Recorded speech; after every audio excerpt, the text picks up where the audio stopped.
Miss Kathy from Flamingo Gardens.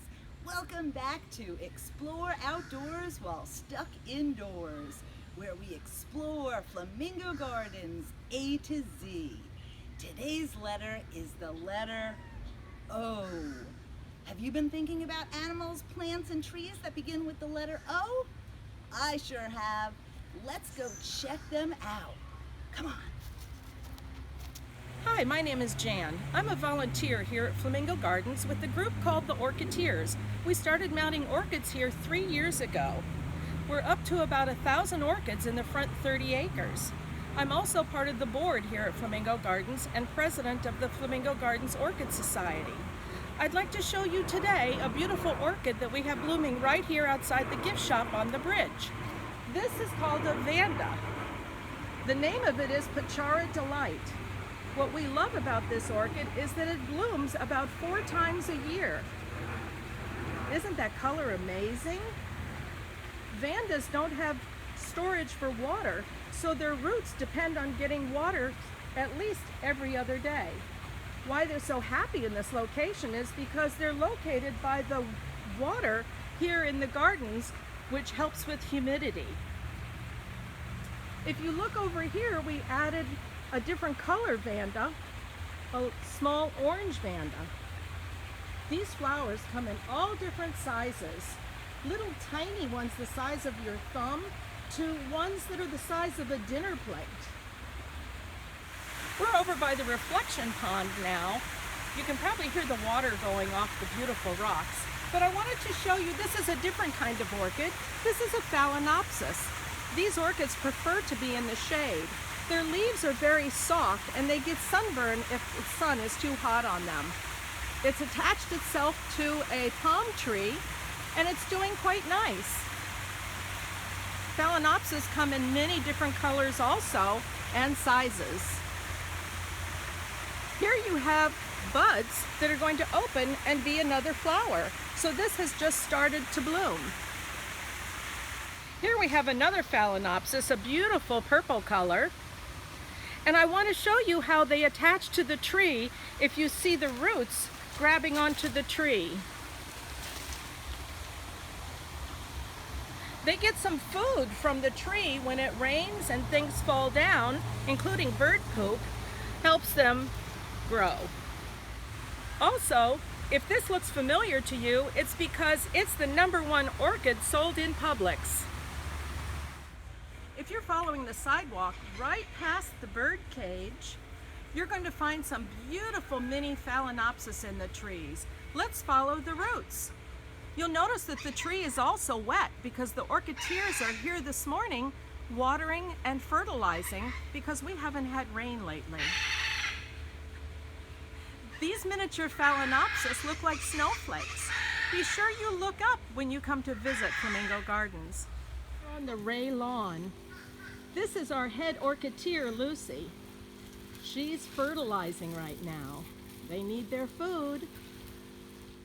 Didn't Lucy do a great job taking care of this tree? This tree was donated by the Flamingo Gardens Orchid Society. They put all the orchids up here, and we've included some other exotic items. You learned about epiphytes the other day, and I'd like to show you a very unusual epiphyte. Orchids are epiphytes as well, but this is a tropical cactus called a Rhapsalis. My favorite orchid on our tree is the Why Not. It is part of the Cattleya family. It puts out a nice bunch of flowers that stand out away from the leaves, so they're very visible. We put 24 of these plants on this tree. Isn't it beautiful? Now we're over by the cafe. You'll see by the strangler fig tree a beautiful orchid that hangs down. It's called an anosum. It's part of the Dendrobium family. You'll also see the green leaves sticking out, and those will turn into long canes. The leaves will fall off and flowers will bloom from there. Anosums are also fragrant. Well, some of them are. Isn't this beautiful? Yep. Who's out there? Hi everyone. Are you ready to see an animal that begins with the letter O? Who do you think I could be talking about? Who could it be? Let's go see. Hey everybody, it's Laura Wyatt from Flamingo Gardens again. Today we're going to talk about one of my favorite birds in the whole entire world. They're probably one of the most recognized, although you actually don't see them very much. And today, with the letter O, we are talking about owls. There's many different species of owls that live in the world.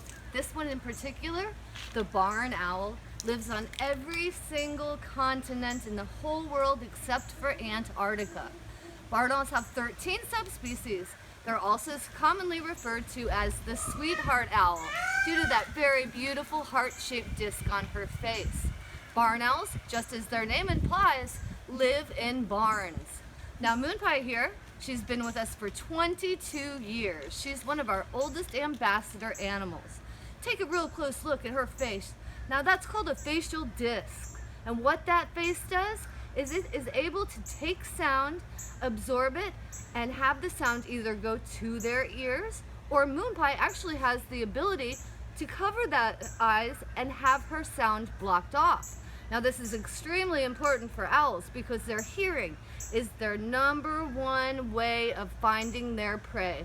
It's been proven that owls in the wild can find prey without even seeing it. They've put owls in pitch black rooms, provided them with live mice and rats, and those owls have absolutely no problem at all finding their food.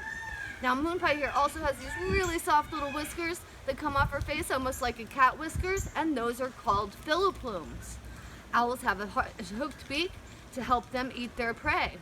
Now owls are considered a raptor, not like the nighthawk the other day, because the owls have feet called talons, and these talons are used for grasping, seizing, and carrying away their food.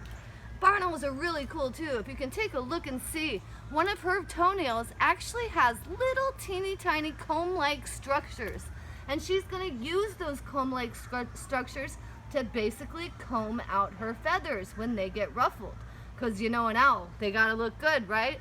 Now barn owls are one of the most beautiful owls, I think, that live in North America and all over the world. These owls, with family, can estimate eating up to 5,000 rodents per year. They save us and our agricultural system millions and millions of dollars from being able to not have to put pesticides out there, rodenticides, and saving the population from having to spend a lot of money to control the rodents. Now one other really cool thing, if you take a look at her feathers, on the very, very leading edge of her feathers, there are little tiny feathers that come out from there. Those are what make owls actually fly silently. When wind hits those feathers, it's dispersed, making them almost completely silent when they fly. Wow, owls are cool. Now I'm going to show you a different type of owl coming up next. Okay, next owl, really cool. It's called the great horned owl. It's the largest species of owl that we have here in Florida. Now great horned owls get that name because of those two tufts on top of their head. These tufts a long time ago people thought were their ears, but they're not. They're actually camouflage. But speaking of owls' ears, owls have super powerful hearing. Now a lot of them have what we call asymmetrical hearing, and what that means is one ear points up and one ear points down. It's exceptionally helpful for these birds to have ears like this. When they hear a noise in both ears at the same time, they know they're looking directly at their prey. Now Doctor Who here also has this beautiful camouflaged coloration. Up against an oak tree, he would blend right in. Now his eyes are also a little bit different than Moonpie's. His eyes are more of a dusk and dawn hunter. Moonpie is a more completely nocturnal hunter, and we do have one diurnal hunter in the state of Florida called the burrowing owl. Dr. Who here also has these fabulous feet, just like Moonpie, and his are even stronger. Look at how big those talons are. Oh my gosh, he can actually grasp onto his food and carry it away, something even as big as a squirrel. Now, owls' feet are a little bit different than most birds. They have 2 toes facing forward and 2 toes facing back. Most birds have 3 facing forward and 1 facing back. But the reason owls' feet are this way is because they nest in cavities. Now, other birds that have feet like this are birds like parrots, woodpeckers, and other birds that nest in cavities. Makes it very easy for them and very accessible for them to be able to climb in and out. Now, when a bird like this has babies, they can feed their babies up to 6 times a day. It's a very hard task. Normally, the male will do most of the hunting, although the female will share with that too. You ever wonder what a baby owl looks like? Do you think that it's as cute as Doctor Who? Let's take a look and see. Just as I promised, I'm going to show you one of the most deadliest owls that we have here in the state of Florida. The very scary baby eastern screech owl.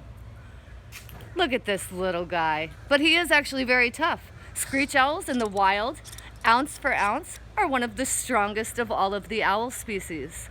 These guys nest in cavities too, just like Doctor Who. And they are also part of the horned owl family. They have those little tufts. He's starting to get a little bit coming up on the top of his head. Now, screech owls, as I said, ounce for ounce, are very powerful. These little guys are so tough, they will fly down and even hit a grizzly bear in a jugular vein if that grizzly bear gets too close to their nest. I always think they're small, but they sure are mighty. Aren't owls just outrageous?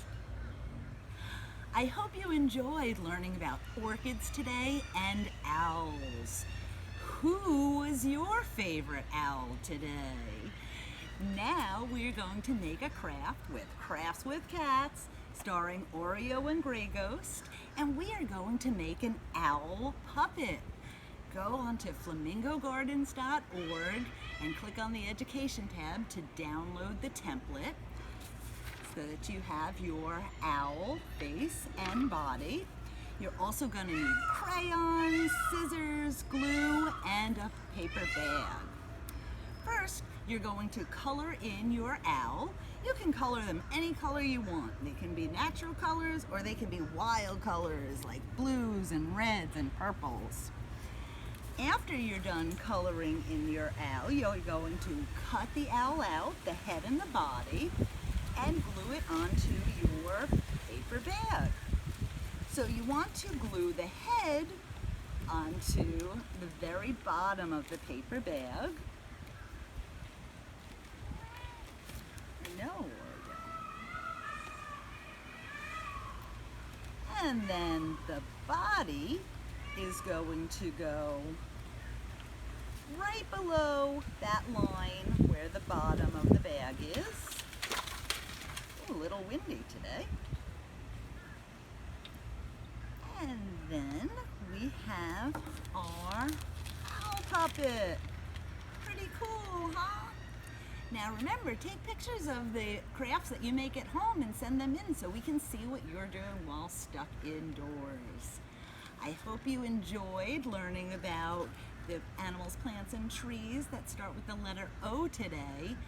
Please join us tomorrow when our letter will be P, and start thinking about the animals, plants, and trees around Flamingo Gardens that might begin with the letter P.